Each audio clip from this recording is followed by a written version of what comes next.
Olá pessoal, eu sou a professora Thalita, professora de língua portuguesa, e hoje então nós vamos trabalhar gramática. Nossa primeira aula então, gente, vai ser sobre o estudo dos substantivos, tá? Gente, lembrando, o substantivo é uma palavra que nomeia os seres em geral, isto é, os seres vivos ou não, reais ou não, concretos ou não. As instituições, os lugares, as qualidades, os defeitos, os processos, as noções tomados como seres. Ou seja, gente, tudo aquilo que recebe um nome, então é chamado de substantivo. Pode ser TV, quadro, papel, computador, câmera, tudo isso, gente, são substantivos. Aqui nós temos alguns exemplos, então. Homem, Pedro, planta, macieira, cidade, São Paulo. Ou seja, tudo, gente, é um substantivo. Então, é bastante geral.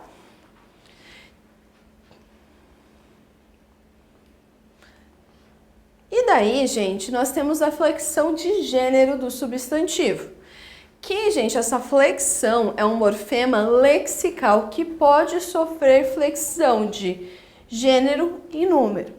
Gente, lembrando, a gente vai trabalhar isso aqui com mais calma, mas gênero vocês sempre associam a feminino e masculino. Tomem cuidado, porque nos substantivos nós temos gênero uniforme, que daí é uma forma para ambos os sexos, e também nós temos o gênero biforme, que daí entra o feminino e masculino. Então, por exemplo, aqui, pego a palavra menino. Radical dela, gente, é até o segundo N. E o O é chamada de vogal temática. Lembrando, gente, isso aqui é a base lá da morfologia. E na palavra menina, eu tenho o mesmo radical, obviamente, porque elas são da mesma família. Só que o A, gente, no caso de menina, é a desinência nominal de gênero. Por quê, gente? Quando eu tenho palavras que estão no masculino, essa última letra, né, o O, como é em grande parte dos casos, lembrando que isso não vale para todas as palavras do português, a gente considera, então, que aqui eu não tenho desinência. Masculino não é desinência. Então, o O é chamado de vogal temática. Lembrando, gente, radical sempre vai terminar numa consoante. E na sequência, vem, então, uma vogal temática.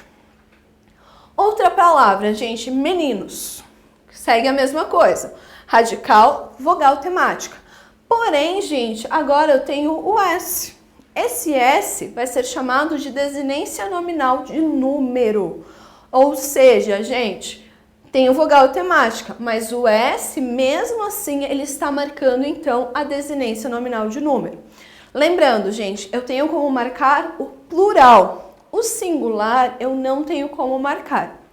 Outro exemplo aqui é a palavra meninas. A gente viu anteriormente menina, agora a gente vê meninas.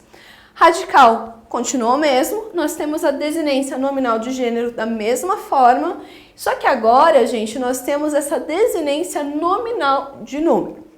Lembrando, gente, o que são nomes na língua portuguesa? São substantivos, adjetivos e advérbios.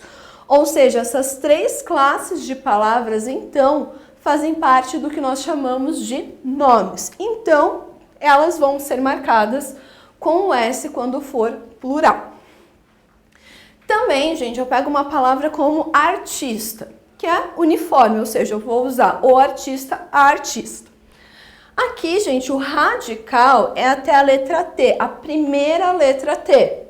Por quê? Artista vem da palavra arte, então eu tenho que ver até qual letra eles têm em comum. Agora, gente, o ista aqui é o nosso sufixo. Por que ele é chamado de sufixo nesse caso? Justamente porque, gente, não tem como eu transformar no gênero biforme. Então, sempre que for uniforme, o que vem depois do radical vai ser chamado de sufixo. Agora, se eu pego a palavra e coloco ela no plural, chamo de artistas. Radical é arte da mesma forma, ista vai ser da mesma forma também um sufixo, e a desinência, o S, né, vai continuar sendo a nossa desinência nominal de número.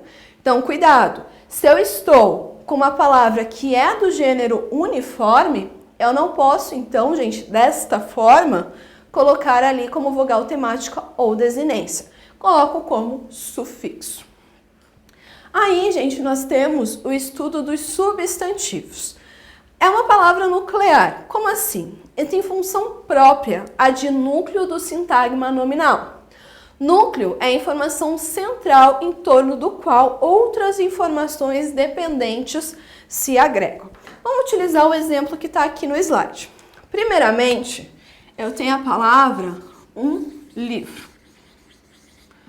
Livro, gente, nesse caso, vai ser o nosso substantivo. E, gente, esse substantivo, então, é o núcleo do nosso sintagma. Por quê? O gente, está flexionado de acordo com esse substantivo livro. Mesma coisa, gente, se eu pegar aqui um ótimo livro.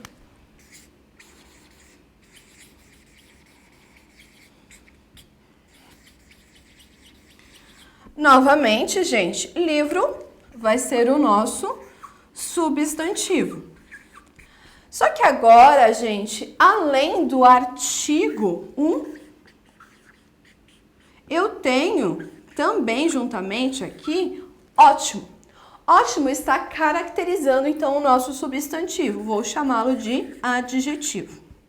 Ou seja, esses dois, gente, estão sendo comandados então pelo nosso substantivo livro.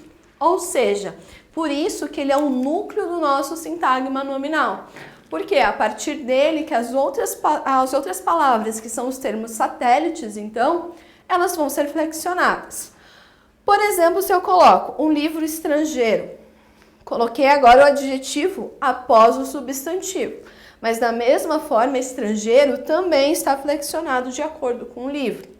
Se eu coloco um ótimo livro estrangeiro, as duas palavras estão flexionadas de acordo com a palavra livro, que é o nosso substantivo. Uns livros, substantivo no plural. O artigo também vai para o plural. Uns ótimos livros, agora, gente, o adjetivo está no plural. Ou seja, quem vai ditar a regra, então, sempre vai ser o nosso substantivo. Por isso que ele é chamado de termo nuclear, porque ele é o núcleo, então, do nosso sintagma. Aí, gente, nós temos a classificação dos substantivos. Utilizando critérios semânticos, nós classificamos eles em concretos ou abstratos, em comuns ou próprios. E, seguindo critérios morfológicos, nós chamamos de primitivos ou derivados, ou então de simples ou compostos. Como que isso acontece? Quando eu chamo ele de concreto, gente, é algo que eu consigo pegar. Ou seja, se eu falo caneta, bom, a caneta eu consigo pegar, então ela é concreta. Então é um substantivo, o substantivo caneta é um substantivo concreto. Agora, se eu falo felicidade, eu consigo pegar o sentimento de felicidade? O sentimento não. Eu consigo sim pegar o motivo da minha felicidade, mas não propriamente o sentimento. Então, ele é chamado de substantivo abstrato. Comum, gente, é um termo genérico. Se eu falo aluno, aluno é bastante genérico, não está designando um ser especificamente. Dessa forma, então, gente, ele é chamado de comum. Por quê? Se eu chamo de substantivo próprio, é porque está designando um ser específico. Se eu falo Maria, vocês vão falar, nossa, mas existem 1000 Marias. Mas eu sei qual é a Maria específica que eu estou falando. Então, Maria seria próprio. Primitivo, gente, é a palavra que a partir dela surgem outras. Ou seja, se eu pego a palavra terra, terra é uma palavra primitiva. Agora, a palavra derivada de terra é terreno. Por quê? A palavra primitiva, ela geralmente é composta de radical mais uma vogal temática. Normalmente, isso não se aplica a todas as palavras primitivas. Simples, gente, é quando eu tenho um radical. Composto é quando eu tenho 2 ou mais radicais. Vamos pegar, por exemplo, a palavra caneta que eu citei anteriormente. caneta, gente, ela é concreta ou abstrata? Como eu disse anteriormente, concreta. Agora, ela é comum ou própria? Nesse caso, ela é comum. Ela é primitiva ou derivada? Gente, caneta, até a letra T é o nosso radical e o A é a nossa vogal temática. Ou seja, dessa forma eu posso falar que ela não é derivada, ela é primitiva.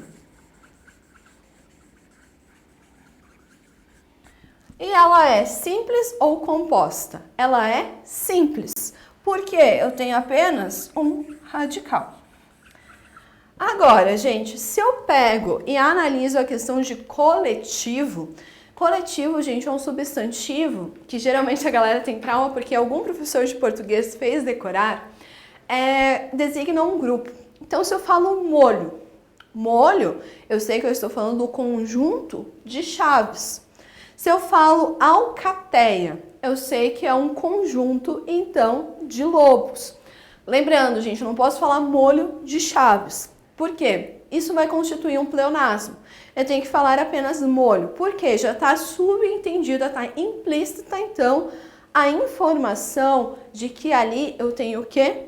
Chaves. Mesma coisa, alcateia.